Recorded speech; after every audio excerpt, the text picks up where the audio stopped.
Makinis. Mula ulo, mukhang talampakan. Hanggang talampakan. Tara na! At makipag-ututang dila kay Laika Barista!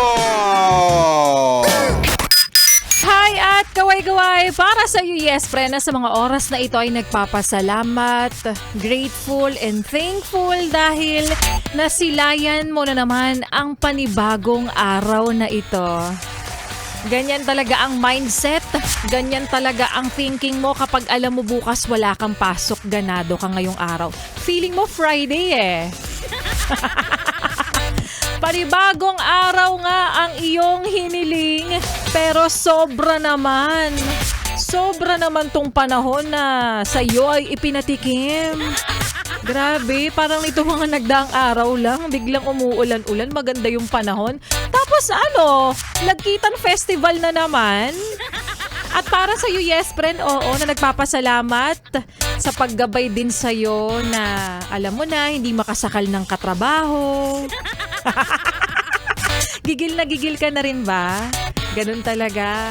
Kasi nga, di ba, laging paalala ni Laika Barista, hindi lang sa Jollibee ang mga bida. Minsan, nasa opisina. Charot. Oh. Sino ba to mga pabida-bida na naman sa'yo at sinisira ang araw mo? Yung mga katrabaho o kakilala o sige kaibigan na pasmado na naman ang bibig. Alam mo naman at obvious naman. Paulit-ulit pang sinasabi na, hoy, tumataba ka, hiyang ka. Hoy, hala, bakit parang nahahaggard ka? Uy, bakit ganun? Para namang mukhang naghihirap ka na. Diba? Kapag may narinig ka pang nagsalita na ganyan tapos hindi mo na talaga kayang mag-inhale, exhale lang, yes friend? Pikon na pikon ka na? Isipin mo, tao ka lang minsan papatol. Sabihin mo sa kanya, ay oo, may pambili kasi ako eh. At oo, siya nga pala nagpapataba talaga ako. Eh ikaw, nagpapapangit ka ba? Back to you! Maayong hapon para sa mga maot at gwapa na yes friend natin. Kasama nyo na nga kapiling kachismisan, kakwentuhan at kaututang dila. Yes, totoo. Hindi ka nagugulamihanan, hindi ka na alimpungatan. DJ Laika Barista na yes friend ang iyong napapakinggan. Ngayon pong araw ng Thursday. 3 p.m. to 6 p.m. dito sa iyong solid na paboritong kabonding ng 101.1 Yes! FM. Pare-parehas ba tayo ng nararamdaman na parang bang Biyernes ngayon, di ba? Ayan ang pakiramdam ng mga taong walang pasok kinabukasan. Kaya para sa mga papasok bukas, araw ng kalayaan, mag-iingat ka. Baka palayain ka. At sa mga yes friend natin na nag-aabang na naman dyan ng papremyo, wala ka namang ibang gusto, kundi syempre, 500 piso na hatid po sa atin ng Yes FM at ng Charm Fabcon Purple Eternity by ACS. Pera, pera! Pera, pera lang yan! ACS. Pera, pera! Pera, pera lang yan! ACS. Same. Ganun lang naman, yes friend. Sagutin ang ating like katanungan for today na. Ang Charm Fabcon, grabe iba talaga ang kanyang bango. Ano naman ang tawag sa taong maingay sa GC pero tahimik sa personal? Is it A, ambivert, B, introvert, or C, inverter? Taray, tipid yar. Inverter ka sigurong tao, no? Bakit naman? Tipid ka eh. Matipid ka. Charot. O, alam mo na yan, yes friend, i-message mo na sa akin ang tamang kasagutan sa aking Facebook fanpage na Laika Barista. LYKABARISTA. Ang iyong mensahe, yes friend, kailangan 3 ang aking kailangan makita dyan. Tamang kasagutan, ang iyong numero na nakarehistro sa ating e-wallet. At syempre, ano nga yung isa? Valid ID. Alam mo na yan, yes friend, ha? Sa mga hindi pa po nananalo, kayo ang iisa-isahin ko. Pamilyar na po kami sa mga pangalan ng mga nanalo. Bukod sa pamilyar na kami sa inyong mga pangalan, kami po ay meron ditong listahan, ha?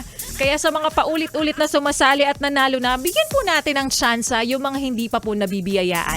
Kaya sa'yo na nakikinig ngayon, first time mong narinig, hala ang Yes FM, napakagalante. Namimigay ng 500 piso, hindi lang isa, kundi 4 na beses sa isang araw. Kaya naman, yes friend, good luck sa aking mapipili na mananalo ng 500 piso na hatid po sa atin ng Charm Fabcon Purple Eternity by ACS. Pera, pera, pera, pera lang yan. ACS. Pera, pera, pera, pera lang yan. ACS. At kapalit yes pa rin ang mga ipinamimigay namin, ipinamumudmod namin sa inyo. Simpleng-simple lang ang hiling ni Laika Barista at ng mga DJs ng 101.1 Yes FM. Huwag mo nang ilipat ang iyong stasyon.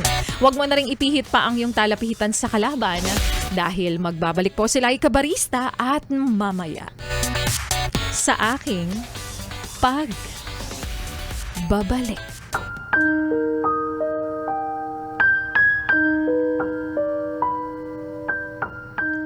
Alam mo, hindi basta-basta magsiselos ang isang tao nang walang dahilan.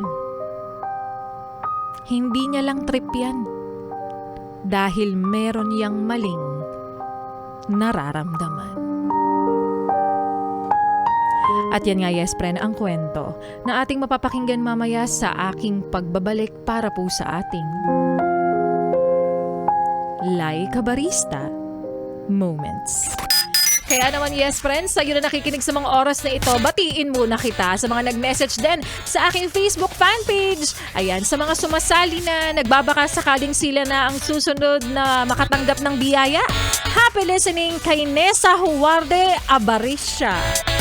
Gusto ko bagong pangalan naman ang aking makita, ang aking mabasa. Connie Naval, Shirley Celastra, Nere... Bakit niyo ba binabaliktad yung pangalan niyo? Ano kayo, ambulansya? At sa mga yes friend natin, na si Denise, si Dan, si Pap, Tito Ron, ayan, medyo mga bagong pangalan yung aking nasisilayan ngayon. So good luck, sana isa sa inyo ang manalo ng 500 piso. Mamaya-maya lamang ia-anunsyo ko yung pangalan na yung mapalad na yan eh. 500 piso is 500 piso, yes friend ha. Kaya wag mo nang ilipat ang iyong stasyon, ituloy mo pa ang pakikinig sa aking mga kantahan. Ngayong hapong ito, habang ikaw ngayon ay nasa biyahe, habang ikaw ngayon ay nasa loob po ng paresan, ng karinderya, sa mga nag-memerienda sa mga oras na ito, sa mga kagigising lang. Hello po sa inyo. Happy Thursday. Kaya ituloy pa natin ang mga kantahan natin dito sa 101.1 Yes FM kasama si Laika Barista. Solid!